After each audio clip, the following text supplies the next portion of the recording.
I'm Kenley Nelson, and this is EVA Unplugged. Welcome to the real world, you said to me, come and something new.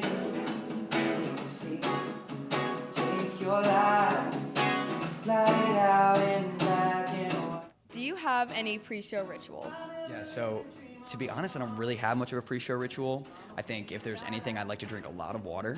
Not too much water though, because then if I can't get out of the the spot that I'm in to go to the bathroom. So just the right amount of water. I usually do a little bit of a vocal warm-up, before I'm on stage and start singing, just to protect the vocal cords. And I usually just like to chill. Like my parents used to be like, "Do you like to get hyped up?" I'm like, "No. That's like I like to get hyped up on stage. Yeah. Like I like to chill." Yeah. Before the show, get zen, That gives you the energy just being on stage. and the focus, Yeah, that's what I like to do. I would love to know, do you have a favorite venue that you've ever played or a dream venue that you want to play? Yeah, well, I have two answers for that. New York City's always been really good to me. Back in 2017, I had the opportunity to open for Bon Jovi at Madison Square Garden, actually. So Madison Square Garden's my favorite place I've ever played, and I'm going to be spending the rest of my life trying to get back to that, to headline instead of being the opener. So that's one. I also love Mercury Lounge in New York City. It's been one of my favorites. Place I'd love to play is the Ryman. That's my favorite place in town. I live here in Nashville to see a show, and I really, really want to play a show there someday. I love that. Yeah. Very cool. Love that. It's so cool about Bon Jovi.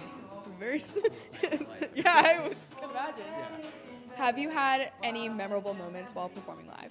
So many. I mean, obviously the whole night at Madison Square Garden was super memorable. I think specifically that night, I remember I had just released a song a couple months ago, my first song I ever released, called Feeling Fine.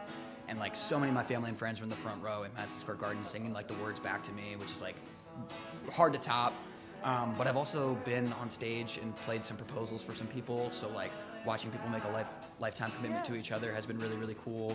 I also played for somebody's engagement when they did an actual proposal here in Nashville.